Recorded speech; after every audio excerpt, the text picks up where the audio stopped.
云林县的环保局透过无人机来进行水质采样，一个较偏远的河段卖当来采样检查哦。环保局表示讲，今年已经稽查1300多间业者，有12间违法，计共是罚1750万。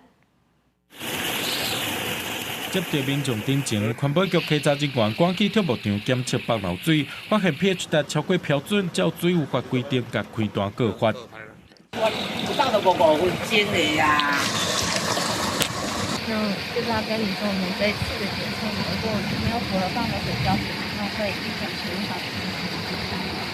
为着会当掌握大范围大排河川的水质状况，云林县环保局用无人机采样河水，通避免因过稽查人员就要进入危险的所在采样有安全记录，也会当提供更较紧、更较全面的水质检测数据。那个排放口，我们那个人员下去比较不好下去，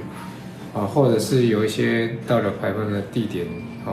我们就是没办法用人工去采水，或者是进到那个河道会有危险，不用采样勺也没办法去弄到采到我们所需要的一个水样，所以我们今年就是采用了一个空拍机，空拍机的这个方式来做一个我们的一个水质的一个采样。